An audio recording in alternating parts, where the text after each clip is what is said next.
रात्रि में नृत्य गीत आदि का आयोजन कर श्री सत्यनारायण भगवान का स्मरण करते हुए समय व्यतीत करें। इस तरह व्रत करने पर मनुष्यों की इच्छा निश्चय पूरी होती है। विशेष रूप से कलिकाल में भूमि पर यही मोक्ष का सरल उपाय है। श्री स्कंद पुराणे रेवाखंडे श्री सत्यनारायण व्रत कथायाम यजमानस्य कामम पूर्णम भो। एक बार बोलो श्री सत्यनारायण भगवान की जय।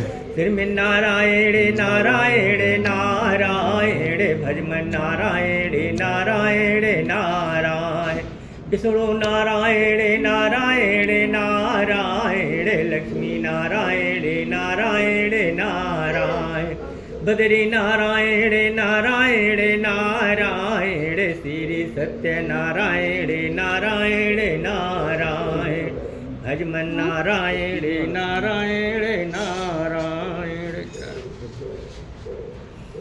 उससे खाना सब बनता है।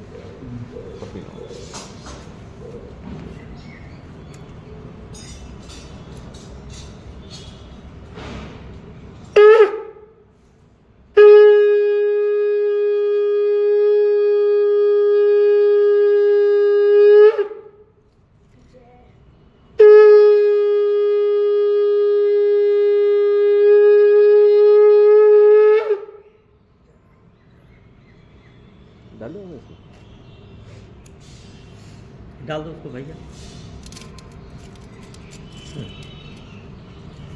तो आपको पूरा मंत्र ध्यान से तुम सुन रहे हैं।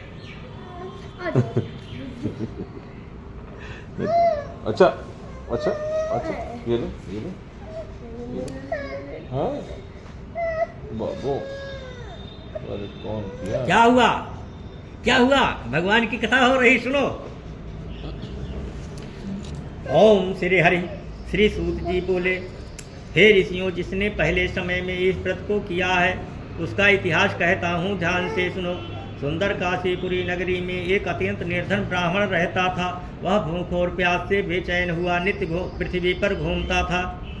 ब्राह्मणों से प्रेम करने वाले भगवान ने ब्राह्मण को दुखी देखकर बूढ़े ब्राह्मण का रूप धर उसके पास जा आदर के साथ पूछा, हे विप्र, तुम नित्य दुखी हुए पृथ्वी पर क्यों घूमते हो? ब्राह्मण बोला, यह सब मुझसे कहो, मैं सुनना चाहता हूँ। ब्राह्मण बोला, मैं निर्धन ब्राह्मण हूँ, भिक्षा के लिए पृथ्वी पर फिरता हूँ। हे भगवान, यदि आप इससे छुटकारा पाने का कोई उपाय जानते हो तो कृपा कर मुझे बताएं। वृद्ध ब्राह्मण बोला, हे विप्र, श्री सत्यनारायण भगवान मनवांछित फल देने वाले हैं, इसलिए तुम उनका पूजन करो, जिसके करने से मनुष्य सब दुखों से मुक्त हो जाता है। ब्राह्मण को व्रत का सारा विधान बतलाकर बूढ़े ब्राह्मण का रूप धारण करने वाले श्री सत्यनारायण भगवान अंतर ध्यान हो गए। जिस व्रत को वृद्ध ब्राह्मण ने बतलाया है मैं उसको करूँगा, यह निश्चय करने पर उसे रात में नींद भी नहीं आई। सवेरे उठकर श्री सत्यनारायण के व्रत का निश्चय कर भिक्षा के लिए चला। उस दिन उसको भिक्षा में बहुत धन मिला, जिससे बंधु बांधवों के साथ उसने श्री सत्यनारायण भगवान का व्रत किया। इसके करने से वह ब्राह्मण सब दुखों से छूटकर अनेक प्रकार की संपत्तियों से युक्त हुआ। उस समय से वह ब्राह्मण हर मास व्रत करने लगा। इस तरह श्री सत्यनारायण भगवान के व्रत को जो करेगा वह मनुष्य सब दुखों से छूट जाएगा। इस तरह नारद जी से श्री सत्यनारायण भगवान का कहा हुआ यह व्रत मैंने तुमसे कहा। हे विप्रो, मैं अब और क्या कहूँ?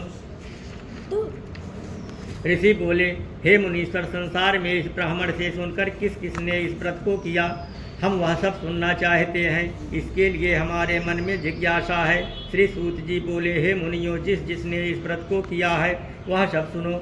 एक समय वह ब्राह्मण धन और ऐश्वर्य के अनुसार बंधु बांधवों के साथ व्रत करने को तैयार हुआ। उसी समय एक लकड़ी बेचने वाला बूढ़ा आदमी आया और बाहर लकड़ियों को रखकर ब्राह्मण के मकान में गया। प्यास से दुखी लकड़हारा उनको व्रत करते देखकर ब्राह्मण को नमस्कार कर कहने लगा, आप यह क्या कर रहे हैं और इसके करने से क्या फल मिलता है? कृपा करके मुझको बताइए। ब्राह्मण ने कहा, यह सब मनोकामनाओं को पूरा करने वाला श्री सत्यनारायण भगवान का व्रत है। इसकी ही कृपा से मेरे यहाँ धन धान्य आदि की वृद्धि हुई है। ब्राह्मण से इस व्रत के बारे में जानकर लकड़हारा बहुत प्रसन्न हुआ। चरणामृत ले और प्रसाद खाने के बाद अपने घर को गया। अगले दिन लकड़हारे ने अपने मन में इस प्रकार का संकल्प किया कि आज ग्राम में लकड़ी बेचने से जो धन मिलेगा उसी से श्री सत्यनारायण देव का उत्तम व्रत करूँगा। यह मन में विचार कर वह बूढ़ा आदमी लकड़ियाँ अपने सिर पर रखकर जिस नगर में धनवान लोग रहते थे ऐसे सुंदर नगर में गया। उस दिन वहाँ पर उसे उन लकड़ियों का दाम पहले दिनों से 4 गुना मिला। तब वह बूढ़ा लकड़हारा दाम ले और अति प्रसन्न होकर पके केले, शक्कर, घी, दूध, दही और गेहूं का चूर्ण इत्यादि श्री सत्यनारायण भगवान के व्रत की कुल सामग्रियों को लेकर अपने घर गया। फिर उसने अपने भाइयों को बुलाकर विधि के साथ भगवान का पूजन और व्रत किया। उस व्रत के प्रभाव से वह बूढ़ा लकड़हारा धन पुत्र आदि से युक्त हुआ और संसार के समस्त सुख भोग कर वैकुंठ को चला गया। श्री स्कंद पुराणे रेवाखंडे श्री सत्यनारायण व्रत कथायाम यजमानस्य कामम पूर्णम भव। एक बार बोलो श्री सत्यनारायण भगवान की जय। श्रीमन्नारायण नारायण नारायण भजमन नारायण नारायण नारायण लक्ष्मी नारायण नारायण नारायण बद्री नारायण नारायण नारायण विष्णु नारायण नारायण नारायण श्री सत्यनारायण नारायण नारायण भजमन नारायण नारायण नारायण।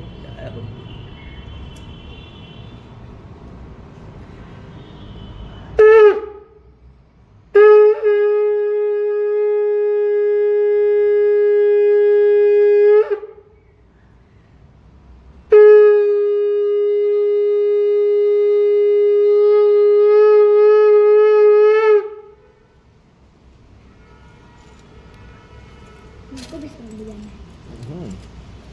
जाना उसके लिए सीखना पड़ता है। सिखा देंगे पंडित जी। उसके लिए खाना खाना पड़ता है।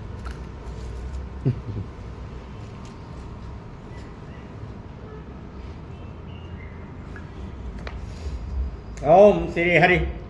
श्री सूत जी बोले, हे श्रेष्ठ मुनियों, अब आगे की कथा कहता हूँ सुनो।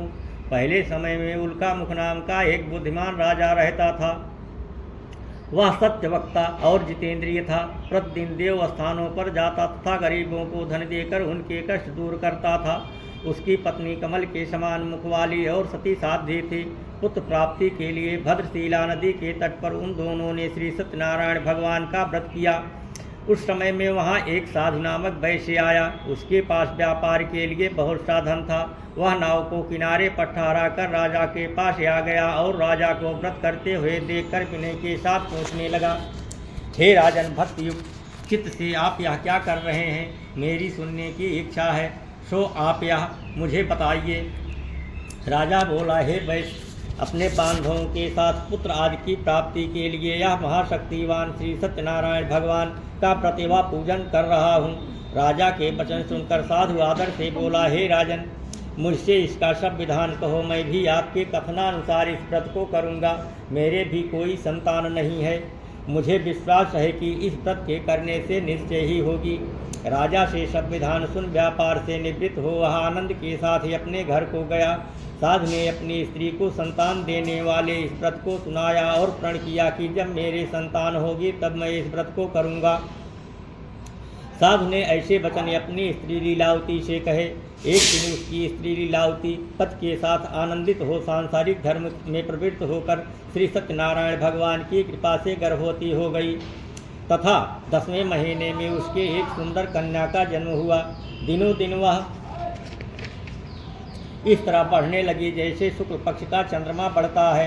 कन्या का नाम कलावती रखा गया।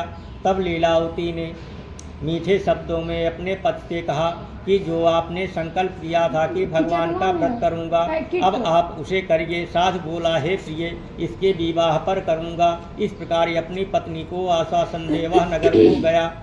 कलावती पितृगृह में वृद्धि को प्राप्त हो गई। साधु ने जब नगर में सखियों के साथ ही अपनी पुत्री को देखा तो तुरंत दूध बुलाकर कहा कि पुत्री के वास्ते कोई सुयोग्य वर देख कर लाओ। साधु की आज्ञा पाकर दूध कंचन नगर पहुंचा और वहां पर बड़ी खोज कर देखभाल कर लड़की के लिए सुयोग्य बड़ी पुत्र को ले आया। उस सुयोग्य लड़के को देखकर साध ने अपने बंधु बांधवों सहित प्रसन्नचित हो अपनी पुत्री का विवाह उसके साथ कर दिया। किंतु दुर्भाग्य से विवाह के समय भी उस व्रत को करना भूल गया। तब श्री सत्यनारायण भगवान क्रोधित हो गए और साधु को श्राप दिया कि तुम्हें दारुण दुख प्राप्त होगा। अपने कार्य में कुशल साधु वैश्य अपने जामाता सहित समुद्र के समीप स्थित रत्नपुर नगर में गया और वहां दोनों ससुर जमाई चंद्रकेत राजा के उस नगर में व्यापार करने लगे।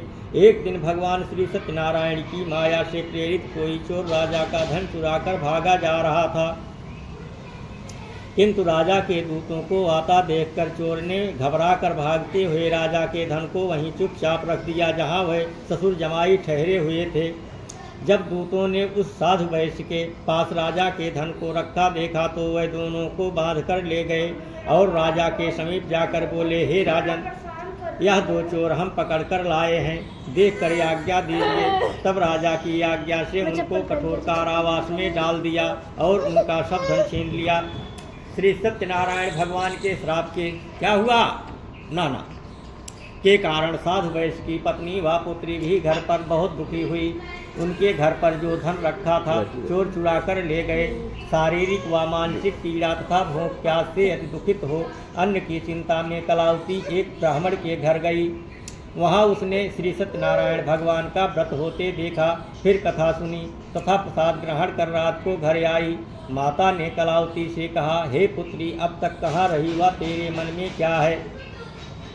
कलावती बोली, हे माता, मैंने एक ब्राह्मण के घर श्री सत्यनारायण भगवान का व्रत होते देखा है। कन्या के वचन सुनकर लीलावती भगवान के पूजन की तैयारी करने लगी। लीलावती ने परिवार और बंधुओं सहित श्री सत्यनारायण भगवान का पूजन किया और वर मांगा कि मेरे पति और दामाद शीघ्र घर आ जावें। साथ ही प्रार्थना की कि हम सबका अपराध क्षमा करो। श्री सत्यनारायण भगवान इस व्रत से संतुष्ट हो गए और राजा चंद्रकेत को स्वप्न में दर्शन देकर कहा, हे राजन, जिन दोनों वैश्यों को तुमने बंदी बना रखा है वह निर्दोष हैं, उन्हें प्रातः ही छोड़ दो और उनका सब धन जो तुमने ग्रहण किया है लौटा दो, नहीं तो मैं तेरा धन, राज्य, पुत्र आदि सब नष्ट कर दूंगा। राजा से ऐसे वचन कहकर भगवान अंतर ध्यान हो गए। प्रातः काल राजा चंद्रकेत ने सभा में अपना स्वप्न सुनाया। फिर दोनों बड़े पुत्रों को कैद से मुक्त कर सभा में बुलाया। दोनों ने आते ही राजा को नमस्कार किया। राजा मीठे वचनों से बोला, हे महान भावों, तुम्हें भाभी बस ऐसा कठिन दुख प्राप्त हुआ है, अब तुम्हें कोई भय नहीं। ऐसा कहकर राजा ने उनको नए नए वस्त्र आभूषण पहनवाए तथा उनका जितना धन लिया था उससे दोगुना धन देकर आदर सहित विदा किया। दोनों वैश्य अपने घर को चल दिए। श्री स्कंद पुराणे रेवाखंडे श्री सत्यनारायण व्रत कथायाम यजमानस्य कामं पूर्णं भव। एक बार बोलो श्री सत्यनारायण भगवान की जय। नारायण नारायण नारायण भजमन नारायण नारायण नारायण। लक्ष्मी नारायण नारायण नारायण विष्णु नारायण नारायण नारायण। बद्री नारायण नारायण नारायण श्री सत्यनारायण नारायण नारायण। भजमन नारायण नारायण नारायण।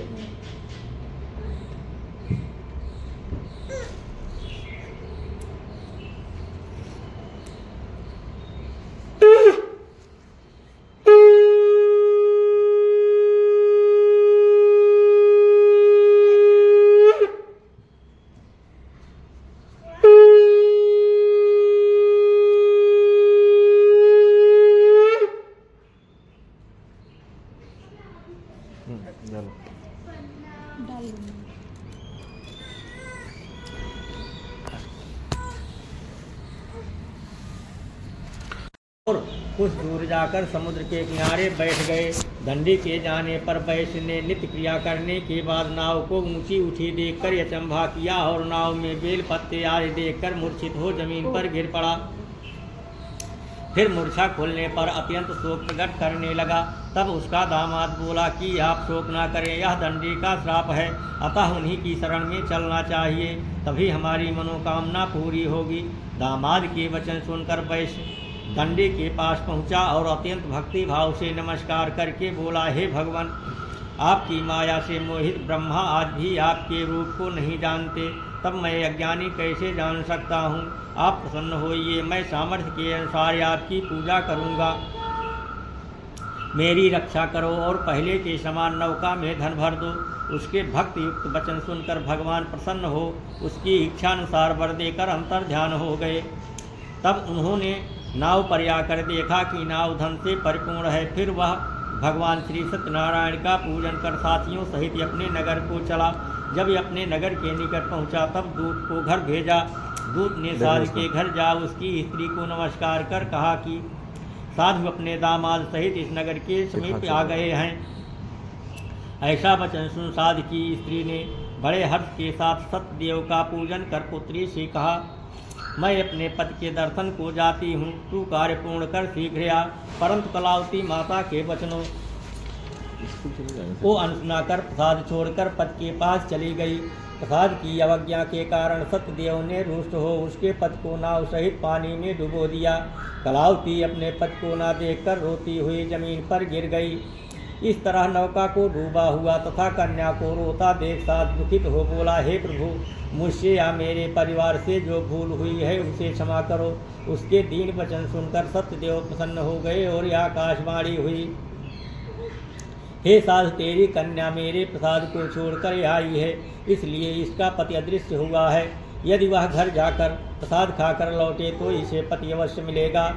ऐसी आकाशवाणी सुनकर कलावती ने घर पहुंचकर प्रसाद खाया। फिर आकर पति के दर्शन किए। तत्पश्चात साधु ने बंध बांधवों सहित सत्यदेव भगवान का विधि पूर्वक पूजन किया। उस दिन से वह प्रत्येक पूर्णिमा को श्री सत्यनारायण भगवान का पूजन करने लगा। फिर इस लोक का सुख भोग कर अंत में स्वर्गलोक को गया। श्री स्कंद पुराणे रेवाखंडे श्री सत्यनारायण प्रकथायाम यजमानस्य कामम पूर्णम भो। एक बार बोलो श्री सत्यनारायण भगवान की जय। फिर में नारायण नारायण नारायण भजमन नारायण नारायण नारायण। लक्ष्मी नारायण नारायण नारायण विष्णु नारायण नारायण नारायण। बद्री नारायण नारायण नारायण श्री सत्यनारायण नारायण नारायण। भजमन नारायण नारायण नारायण।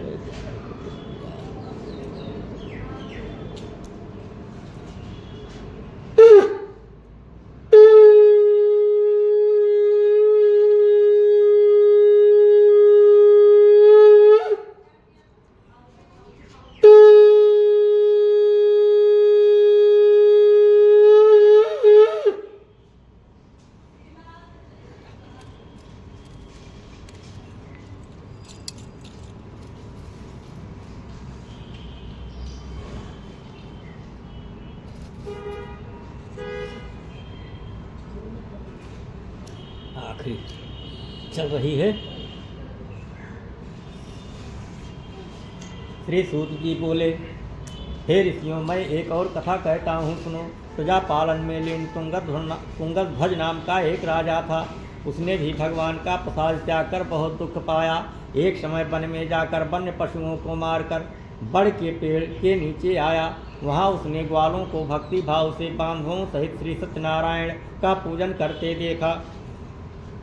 परंतु राजा अभिमान बस देखकर भी वहाँ नहीं गया और ना नमस्कार ही किया। जब ग्वालों ने भगवान का प्रसाद उसके सामने रखा तो वह प्रसाद को त्याग कर अपनी सुंदर नगरी को चला गया। वहाँ उसने अपना सब कुछ नष्ट पाया। तब वह जान गया कि यह सब भगवान ने ही किया है। तब वह उसी स्थान पर ग्वालों के समीप गया और विधि पूर्वक पूजन कर प्रसाद खाया तो सत्यदेव की कृपा से पहले जैसा था वैसा ही हो गया।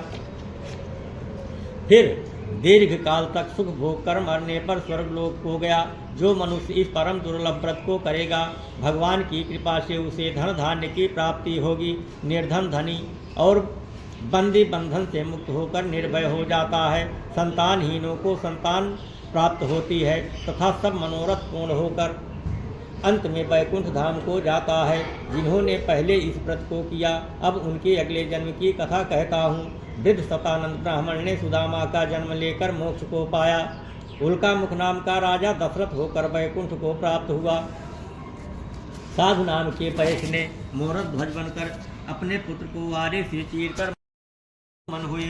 उन्होंने बहुत से लोगों को भगवान की भक्ति में लीन कर स्वयं मोक्ष को प्राप्त किया। लकड़हारा भील अगले जन्म में गुह नामक निषाद हुआ, जिसने भगवान राम के चरणों की सेवा कर मोक्ष को प्राप्त किया। श्री स्कंद पुराणे रेवाखंडे श्री सत्यनारायण कथायाम यजमानस्य कामम पूर्णम भव। एक बार बोलो श्री सत्यनारायण भगवान की जय। ओम भजमन नारायण नारायण नारायण, सिर में नारायण नारायण नारायण, लक्ष्मी नारायण नारायण नारायण, विष्णु नारायण नारायण नारायण, बद्री नारायण नारायण नारायण, श्री सत्यनारायण नारायण नारायण, भजमन नारायण नारायण नारायण। जय हो प्रभु। भैया